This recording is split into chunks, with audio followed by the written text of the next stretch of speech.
Hey, salut à tous les amis et on se retrouve enfin pour le premier épisode sur le serveur Cryptcraft saison 3.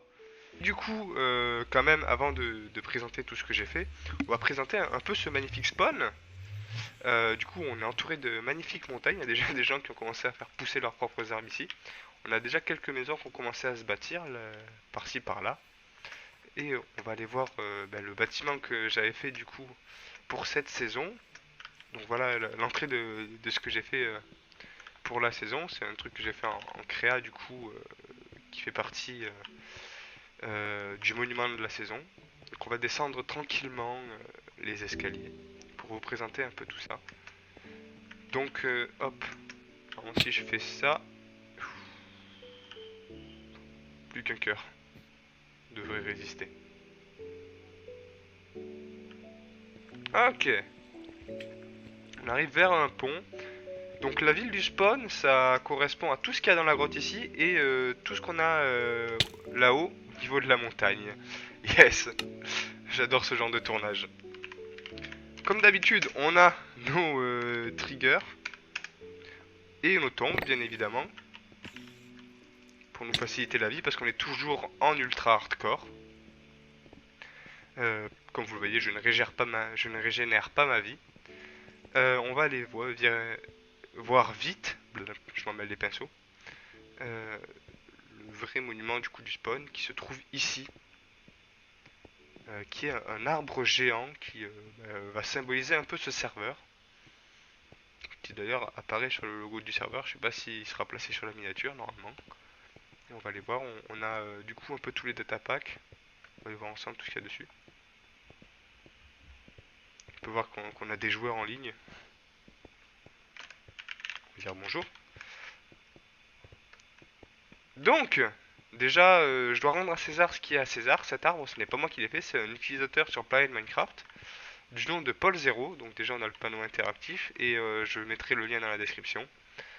Donc on a deux trois datapacks, à peu près les mêmes que l'ancien serveur, les tombes, Kirby Tipping, Nether Cord, l'horloge, les têtes de joueurs quand on les tue, double shulker, le trigger spawn, trigger home et trigger back, anti-Enderman Griff, un petit creeper explosion, and above overworld et slap to block. Et on a aussi ce petit panneau du coup qui permet de récupérer tous les crafts, mais bon je les ai déjà. Du coup on va pouvoir retourner à la base pour voir ce que moi j'ai maintenant. J'ai pas encore mis de cet homme, je pense. Ouh, je tombe dans le vide. Parfait. Et là, on va peut-être aller faire un petit somme parce que du coup, le spawn n'est pas encore super bien éclairé. Pour cette saison, on a, il me semble, une quinzaine de joueurs pour l'instant. À peu près. Qui sont tous assez motivés, qui ont tous des projets assez sympas. Les projets, ça, on en parlera un peu après. Donc, comme vous voyez, je me suis déjà mis pas mal. J'ai une table d'enchant avec toutes les bibliothèques. J'ai du stuff que j'ai trouvé et le stuff que je me suis fait. Je le porte pas encore parce que j'aimerais l'enchanter avant.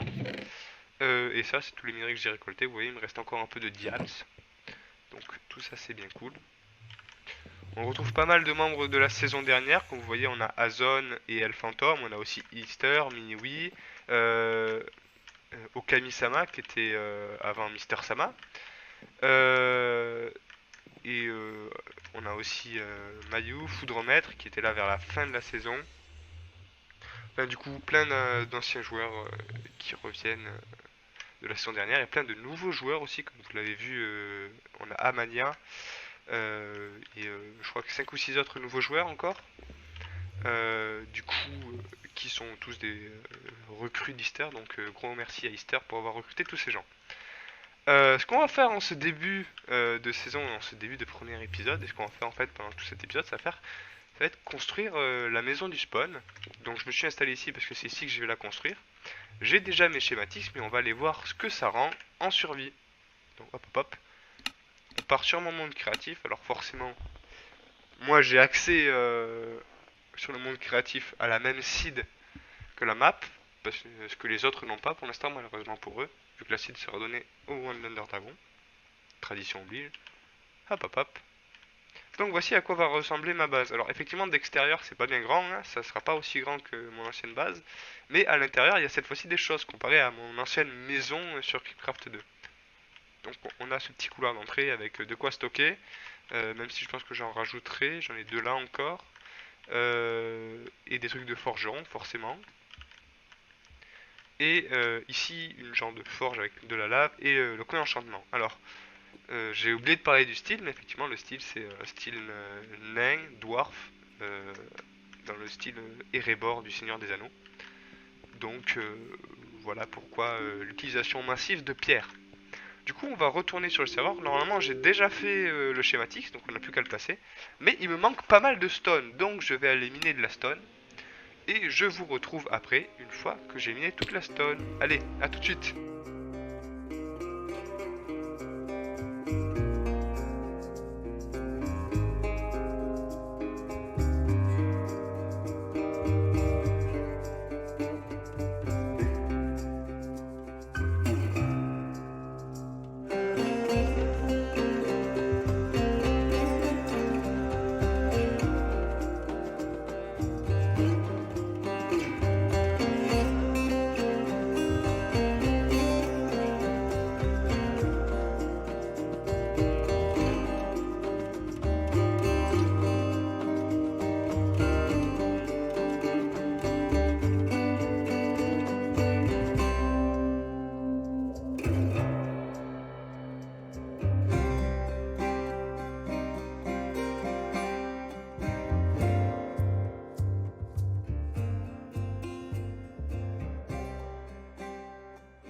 Et on se retrouve, et comme vous le voyez, vous avez déjà une timelapse, il y a beaucoup de choses qui ont avancé. C'est parce que en fait, j'ai eu un petit problème avec mes rushs, à savoir que mon recorder a mal enregistré tous les sons et je m'en suis pas rendu compte directement. Et quand j'ai commencé à monter la vidéo, je me suis rendu compte qu'il y avait eu deux trois problèmes. Et au final, du coup, j'ai que l'intro qui a marché et bien évidemment le timelapse. Ce qui fait que, comme vous voyez, il y a beaucoup de choses qui ont avancé. La maison est complètement construite et complètement aménagée. J'ai un stuff qui est presque entièrement en netherite à part quelques outils. Et on est même allé tuer l'Ender Dragon puisque j'ai réussi à récolter des Elytras. Et entre-temps, j'ai aussi aidé Amatoria à aller créer une petite usine à XP/or dans le Nether. Donc il s'est passé énormément de choses et malheureusement, j'ai perdu tous mes records. Et comme j'ai pas assez du coup de vidéos pour finir l'épisode maintenant, j'ai décidé qu'on allait faire un dernier petit projet avant de finir l'épisode. On va aller se faire une petite ferme à Guardian, un peu comme la saison dernière. Du coup, ce qu'il va falloir faire là, déjà, c'est trouver un temple Guardian. Donc j'en ai repéré un sur la map, on va aller le voir. Déjà, on va aller le finir s'il n'a pas encore été fait, j'en suis pas sûr. C'est pour ça que du coup, j'ai pris quelques portes avec moi pour pouvoir respirer sous l'eau. Et normalement, j'ai aussi des popos dans mon EC. Des popos d'invisibilité qui me permettront de ne pas me faire attaquer par les Guardians. Du coup, je vais aller jusqu'au temple que j'ai repéré. On s'y retrouve et je vais le compléter avec vous s'il n'a pas encore déjà été fait. Et sinon, on va directement attaquer la construction. Allez, à tout de suite.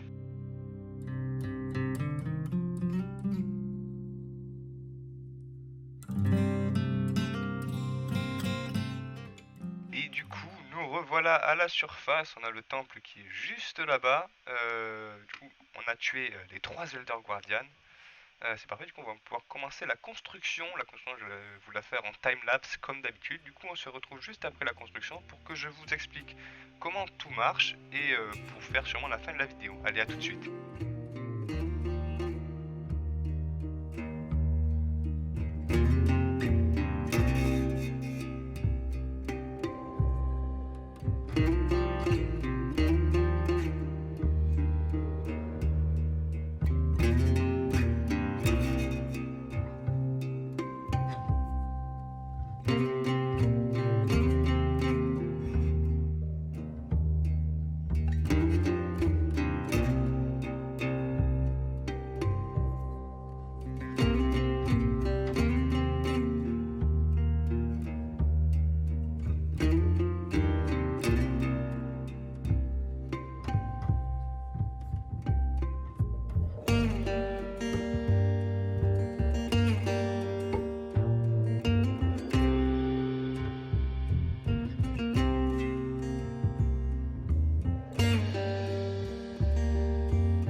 Et du coup, on se retrouve, bon là on est au spawn, mais on va vite fait aller se TP à l'usine. Donc j'ai mis mon trigger home là-bas pour aller plus vite.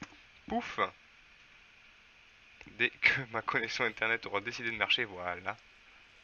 Alors, merci beaucoup. Donc, alors j'ai un peu aménagé aussi depuis le timelapse. Chose que je n'ai pas montré dans le timelapse parce qu'en fait je faisais que mourir, c'était pas intéressant. C'est là-dessous, je suis allé allumer des portails et placer la soul sand en dessous qui fait remonter en fait les guardians jusqu'au portail. Donc, pour expliquer vite fait, du coup voilà, la soul sand fait remonter les guardians passent dans le portail, ils arrivent dans le nether. Dans le nether on a un autre portail, alors je vais pas aller vous montrer, il est sur le toit du nether, il est pas à côté en plus. Mais du coup ils passent dans le portail, ils vont dans le nether. Du nether, toutes les 15 secondes, il y a une boucle qui les fait repasser dans le portail et les font revenir ici. Et ici, ils tombent tous un gros patch en gros. Une fois que, faut attendre que le patch, que tout le patch soit concentré là-haut. Là, on peut voir que c'est bon, ils sont tous là-haut. Et il suffit d'asséner un coup d'épée avec Sweeping Edge. Ils meurent tous et on récupère l'XP. Et avec ça, normalement, on passe du niveau 0 à niveau 30, je pense, en un coup. Et après, forcément, vu que l'XP c'est un peu compliqué, je crois que de 0 à 30, c'est pareil que pour faire de 30 à 39. Donc voilà, vous imaginez. Et du coup, j'ai setup ici à côté table d'enchant avec bibliothèque, grinder et comment ça s'appelle, et enclume pour pouvoir faire des enchantements. Là, ici, j'ai mis quelques bouquins. Et je vous conseille aussi quand vous farmez de remplir votre inventaire pour éviter que du poisson ou quoi que ce soit rentre dans votre inventaire.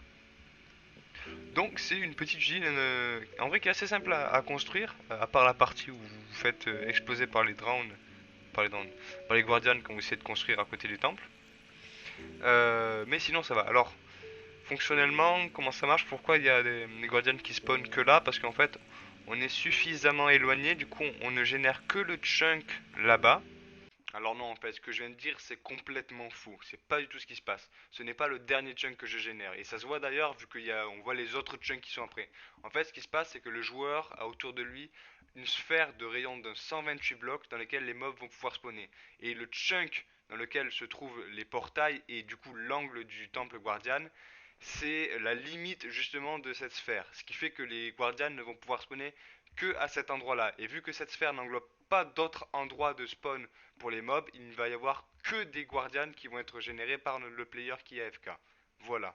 Je vous laisse donc reprendre la vidéo et ne faites pas attention à ce que je vais dire. Et du coup, vu qu'il n'y a que ce chunk généré, les guardians ne peuvent spawner que là. Et vu qu'on est suffisamment haut, on n'a aucun autre endroit de spawn possible pour les mobs qui est généré. Les grottes sont pas générées. Enfin, on est trop loin des grottes. Du coup, il n'y a aucun autre mob qui spawn. Du coup, il y a vraiment que les guardians qui vont spawner dans l'angle du temple à guardian là-bas. C'est assez similaire à l'usine que j'avais fait la saison dernière, mais plus efficace et on peut... L'autre était AFK, celle-là n'est pas complètement AFK, mais celle-là on peut XP avec. Donc voilà. Sur ce, je vais vous laisser, on va terminer l'épisode ici. J'espère que ce premier épisode de Cryptcraft vous aura plu. Malgré toutes les emmerdes que j'ai eues pour le sortir, on y arrive enfin.